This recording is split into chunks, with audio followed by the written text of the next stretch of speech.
Konflik keluarga Elvi Sukaisi terkait kasus narkoba yang menyeret Dawya kian meruncing. Pasca Zeki Alatas yang tak lain adalah menantu Elvi mengundurkan diri sebagai kuasa hukum, kali ini ia dan istri Wirda Silvina, kakak kandung Dawya, tak diizinkan datang membesuk. Ibarat disambar petir di siang bolong, Wirda yang selama ini merasa sudah melakukan yang terbaik dan mendukung Dawya secara penuh justru harus mendapat kenyataan pahit saat meminta surat izin besuk ke Kejaksaan Kamis kemarin. Dari surat yang disampaikan kuasa hukum Dawya yang baru, tertera nama siapa saja yang diizinkan datang membesuk ke tahanan. Sayangnya, dalam daftar itu nama Wirda tak tercantum, yang membuat ia kecewa dan menitikan air mata. Tadi itu, ya saya benar-benar kaget gitu, karena saya baru tahu tadi gitu. Ternyata begitu dicoba ke kejaksaan pun yang seperti biasa itu urus surat yang biasa aja, semua orang tuh juga bisa gitu kan. Ikutin prosedur lah ya. Ikutin prosedur, ternyata saya menemukan kesulitan dan nggak bisa. Surat pertama entah apa isinya, yang kedua itu ada daftar orang-orang yang boleh. Artinya Dawya ini di apa namanya ya? Selain orang-orang yang ada di nama-nama yang ada di situ, Dawya tidak berhak dikunjungi.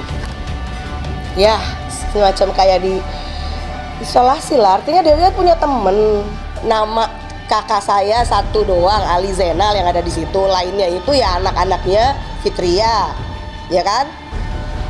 Nama anaknya, nama menantunya, dan satu orang yang bukan keluarga. Satu orang yang cuma membantu lah, istilahnya asisten lah, apalah namanya, itu ada di situ. Gitu. Jadi nama kamu nggak ada di situ kan? Jadi nama saya tidak ada di situ. Ini dari pengacaranya, surat itu dari pengacara dibikin tanggal 16. Ya, mereka terimanya, ya berarti baru. Daftar nama orang yang diizinkan membesuk Dawya yang diterima kejaksaan dari pengacara barunya justru kian memanaskan konflik dalam keluarga Elvi yang sebelumnya santer dibicarakan publik. Lalu langkah apa yang akan diambil Wirda ketika ia tak diizinkan membesuk Dawya, adik kandungnya? Benarkah Wirda akan datang ke sidang berikutnya dan meminta penjelasan kepada pihak keluarga atau kuasa hukum Dawya yang baru? Adanya begini ini adalah makin memburuk keadaan ya, yang jelas. Tujuannya apa begini? Hubungan kekeluargaan apa macam begini? Terus terang saya kecewa. Saya kecewa, saya sudah seperti orang dilempar, ya kan? Sendiri, sekarang saya nggak boleh ketemu adik saya.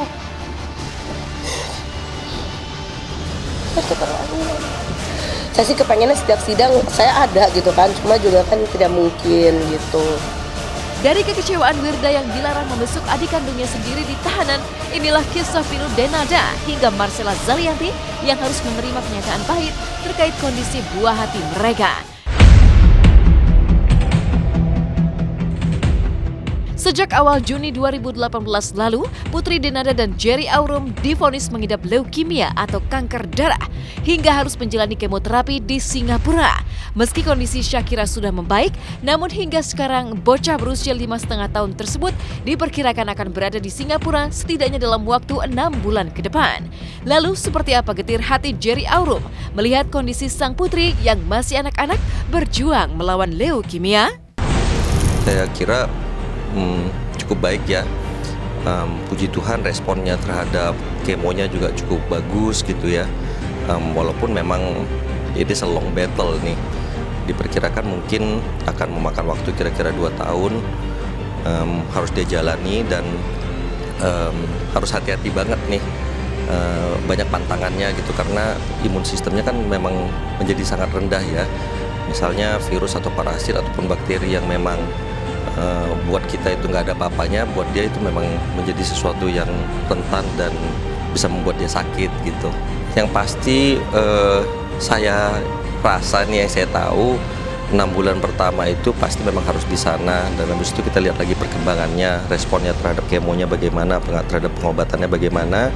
Kalau memang semuanya Mudah-mudahan berjalan lancar, nanti proses kemonya akan semakin berkurang dan berkurang hingga dinyatakan sembuh total. Memang penuh lah hari-hari kita dengan tangisan sebenarnya, tetapi kan semua nangis sendiri-sendiri gitu kan. Karena kita kayaknya tanpa harus diomongin, semuanya berusaha sama-sama saling meringankan beban satu sama lain. Karena memang walaupun memang berat gitu.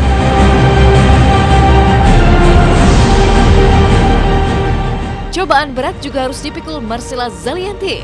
Putranya Magali yang baru genap berusia 5 tahun pada Oktober mendatang harus kembali jalani operasi karena tumor otak yang diidapnya. Magali yang pertama kali divonis tumor otak saat masih berusia 11 bulan sebelumnya pernah menjalani operasi. Yang pasti alhamdulillah Magali sekarang sudah lebih baik, recovery, dia juga alhamdulillah. Itu yang paling saya syukuri adalah ya Tuhan memberi saya seorang anak yang kuat sekali gitu ya. He is a fighter gitu. Jadi memang mungkin pemulihan ini, recovery-nya juga karena dia juga punya semangat yang tinggi. Dia sebenarnya bukan cancer ya, dia more tumor sebetulnya, tumor jinak, tapi kebetulan memang berada pada posisi yang complicated gitu, yang tidak mudah gitu. Sebenarnya itu aja. Yang pasti rasanya antara percaya dan tidak. Intinya Magali menjalankan 2 kali operasi dan 2 kali pemasangan seperti Vipishan gitu ya, pemasangan Vipishan. Dan alhamdulillah 2 kali yang dia lalui itu pada saat itu kondisinya sangat baik. Meski pahit tapi harus dihadapi. Itulah yang terus diperjuangkan Jerry Aurum, Denada dan Marcella Zalianty beserta suami. Sambil berusaha tegar, mereka terus berdoa untuk kesembuhan sang buah hati tercinta. Jadi ya keadaannya seperti ini, be realistic, apa yang memang harus kita lakukan, apa yang diperlukan dari kita, apa yang bisa kita lakukan. Karena kan setiap hari itu apapun yang kita lakukan itu kan sebenarnya memang menentukan untuk hari esoknya, jadi mesti bagaimana treatmentnya. Setiap hari kita harus come up dengan decision. Kita tetap harus bisa sehat berpikir gitu, karena harus mengambil keputusan, harus memilih di saat-saat emergensi, di saat-saat waktu yang tidak panjang, waktu yang tidak kompromi, harus saat ini juga mengambil keputusan gitu. Mohon semuanya sama-sama mendoakan kesembuhan Shakira secepat-cepatnya agar bisa kembali sehat walafiat jasmani dan rohani. Amin. Mohon doanya aja, semoga kita semua sekeluarga diberikan terus kekuatan, diberikan kesabaran, karena memang tidak mudah ya menangani hal seperti ini tuh, antara pasti di hati, di batin bagaimana, tapi kan di depan anaknya tetap harus tersenyum gitu kan, harus menghibur dia terus gitu. Dari konflik keluarga Elvi Sukaisi yang kian meruncing, di mana Wirda dan Zeki Alatas tak diperbolehkan untuk membesuk Dawiyah, hingga perjuangan Denada dan Marcella Zalianty menghadapi penyakit berat yang diderita sang buah hati. Di lain sisi, inilah kebahagiaan Angga Putra, pemeran Jailani dalam sinetron Anak Langit yang kini merasakan buah manis perjuangannya selama ini di panggung hiburan. Benarkah Angga tengah membangun 2 rumah di 2 lokasi sekaligus? Bagaimanakah potret rumah baru Angga yang dipersembahkan untuk orang tua dan keluarga tercinta? Simak berita lengkapnya hanya di Hot Shot sesaat lagi.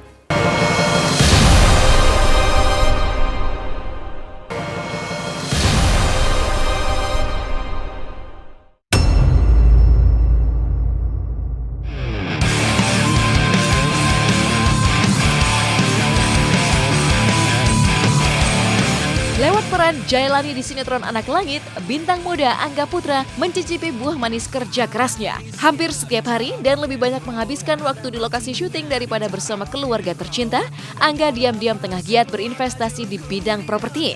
Sebuah rumah di kawasan Cibinong, Bogor adalah buktinya. Rumah berwarna biru dengan luas tanah 120 meter persegi tersebut rencananya akan dibangun menjadi 2 lantai. Tapi sebelum merombak rumah tersebut, Angga ingin membeli tanah di sebelah rumah barunya itu dengan luas tanah yang sama. Dan setelah proses pembelian rampung, Angga siap membangun rumah di atas tanah seluas 240 meter persegi. Maka seperti inilah potret rumah baru Angga Putra yang dijadikan sebagai tabungan masa depan. rumah yang kemarin dikasih itu rumah sebelahnya kosong, rencananya mau beli juga jadi bisa jadi satu kayak gitu. Habis kalau misalkan gua langsung main tinggiin ke atas kan itu kan sama aja rugi gitu. Kenapa gua nggak di sebelahnya dulu, jadi kan karena gua lebih panjang kayak gitu, baru kita main ke atas. Jadi sebelum bangun ke atas kayaknya mau beli yang di samping dulu, insya Allah nih kalau lagi ngumpulin juga uang 120, nah sebelahnya juga 120, kalau bisa disatuin kan tangannya jadi 240. Alhamdulillah. Urusan pembayaran, urusan ukuran tanah lah, sama pembangunan rumah itu papa semua yang ngerjain. Dan paling sama gue sharing soal kayak desain.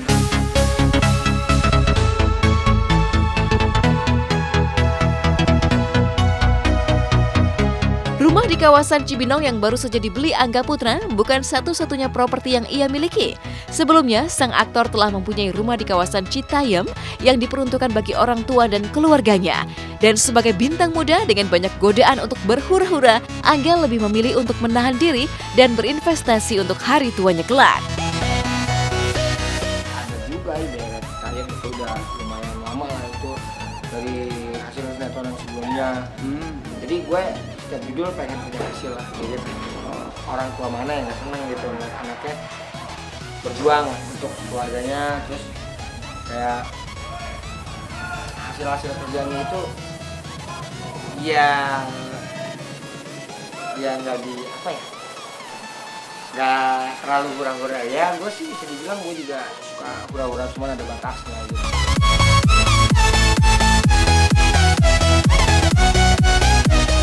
Apa yang dilakukan Angga Putra sekarang bukan tanpa alasan. Keinginan memiliki rumah dan sejumlah properti timbul dari pengalaman pahit di masa lalu.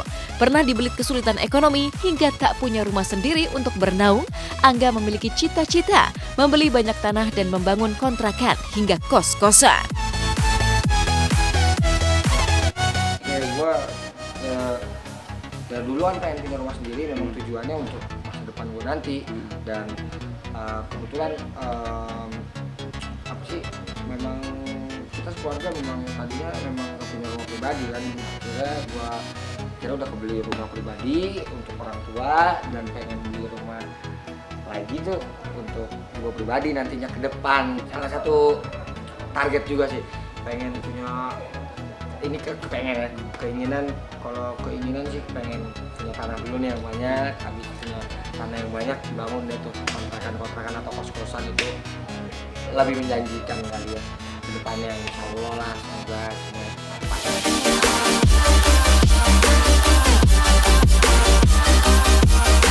Dengan popularitas dan pundi-pundi yang tak sedikit, Angga Putra tak pernah lupa diri.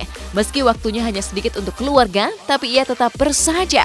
Selain tampil apa adanya, Angga juga selalu membawa bekal sederhana buatan orang tua ke lokasi syutingnya.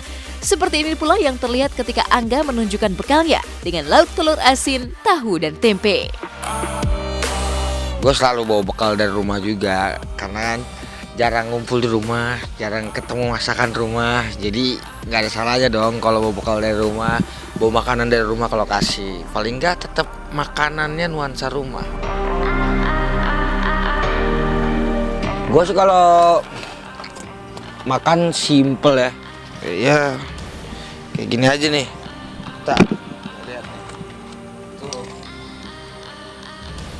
Ada telur asin, tahu sama tempe. Nah ini cuci mulut nih. Apel. Kalau buat diingetin sama nyokap, mungkin gua kali yang lebih ngingetin kalau misalnya pulang syuting malam, besok callingan jam sekian tolong bawain makan ini ya, tolong dibekalin mau makan ini kayak gitu.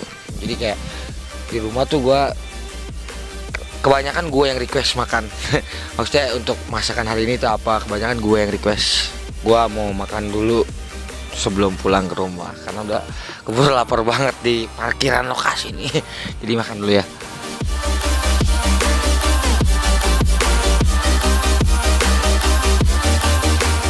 Hal yang berubah sama aja, sama makan yang penting kenyang. Ada ya berubah. Makan yang penting kenyang, nggak berubah. Oke pemirsa Hotshot, terima kasih udah ngikutin kegiatan gue hari ini di lokasi syuting. Dan jangan lupa buat nonton terus sinetron Anak Langit setiap hari di SCTV.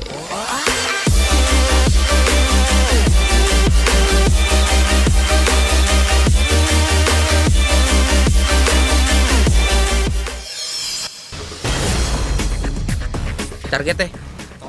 Ini apa sih? Hah?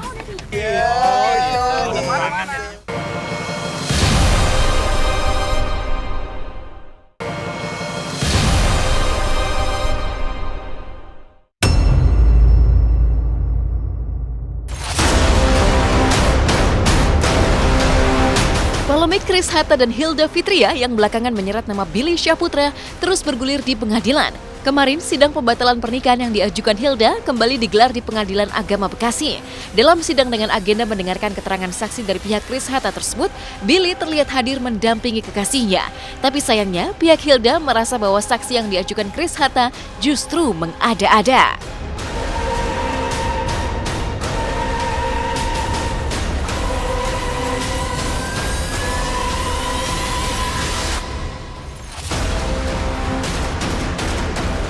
Saksi saya ada tetangga sama sahabat kita berdua sama di Cibubur Country. Saya yakin saya pasti menang. Memang ini adalah saksi yang berpotensial. Dia memberikan pendapat dari saya dulu menjadi supir taksi online, berapa penghasilannya. Kalau teman saya itu suka datang ke rumah untuk nemenin cewek itu masak lalu kita makan bersama-sama gitu. Jadi tadi dia mengajukan 2 saksi yang kedua-duanya menurut kami tidak relevan. Satu, dia mengajukan katanya tetangga di Cibubur Country, tapi alamat KTP saksi dari awal katanya pindah 2012 sampai hari ini itu alamatnya Ciamis. Semuanya sih dari jawaban saksi dia itu nggak masuk akal semuanya. Selain sidang pembatalan pernikahan Hilda dan Chris Hatta, isyarat yang diperlihatkan Billy saat hendak meninggalkan Pengadilan Agama Bekasi juga menyita perhatian. Ditanya tentang kesiapannya menikahi Hilda, Billy justru memperlihatkan cincin di jarinya. Targetnya? Ini apa sih? Hah? Enggak, ini apa? Cincin? Ini?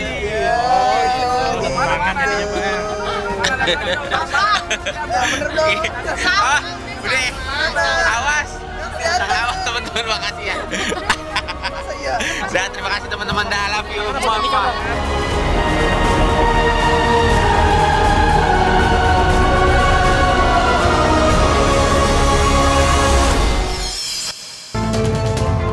Bumi ini sudah seperti neraka. Semenjak Fatrah kembali. Balas dendam mungkin ada pengampunan akan membuat batinmu lebih kuat. Bernard, flush them out.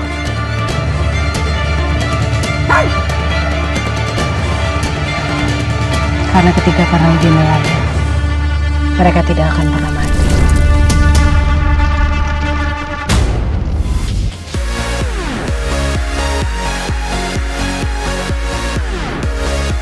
Meninggalkan teka-teki di balik kabar pernikahan Billy dan Hilda, inilah kebahagiaan pemain film Buffalo Boys saat film yang mengangkat kisah di era penjajahan Belanda tersebut siap memanjakan mata pecinta film Indonesia. Kamis kemarin, film yang dibintangi Pevita Pierce, Aryo Bayu, Zack Lee, dan bintang lainnya itu menggelar gala premier di tanah air setelah sebelumnya film Buffalo Boys dibawa ke salah satu festival di Kanada dan mendapat sambutan luar biasa. Jadi kemarin aku baru pulang dari Montreal, Kanada, karena film Buffalo Boys ini dibawa ke Fantasia Film Festival dan di situ ditayangin perdana dan itu reaksinya penontonnya itu antusias karena memang yang datang itu kan rata-rata pencinta action. Jadi pas mereka datang dan nonton di film aja setiap adegan-adegan mereka tepuk tangan atau mereka bereaksi dan aku sebagai pemain juga terharu dan mudah-mudahan film ini juga bisa disukai oleh masyarakat Indonesia. Selain gala premier film Buffalo Boys, kehadiran Nafa Urba memberi dukungan untuk mantan suaminya Zack Lee juga menarik perhatian. Pasalnya mereka tampil kompak dan terlihat harmonis. Lalu seperti apa reaksi Nafa dan Zack Lee saat ditanya apakah mereka akan rujuk kembali?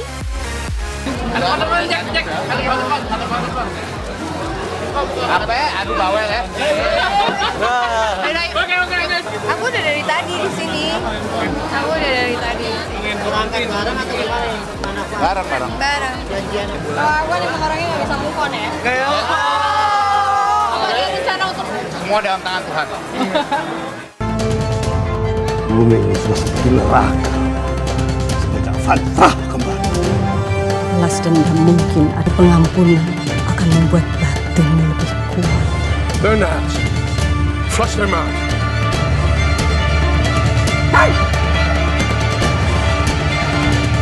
Karena ketika perang dimulai, mereka tidak akan pernah mati.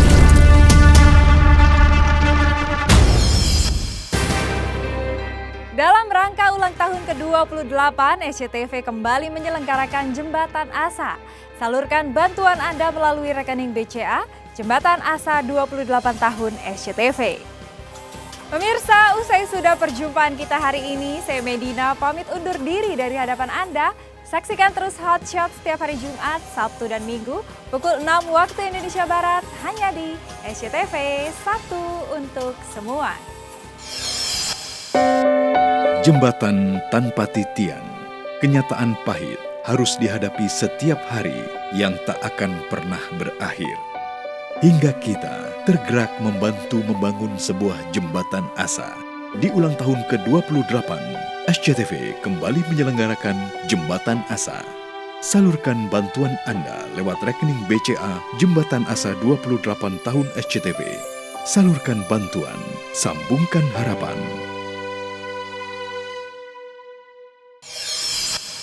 Hei kawan, pandanglah ke depan. Kau lihat ufuk fajar harapan. Kita hidup dalam persahabatan. Kita melangkah menuju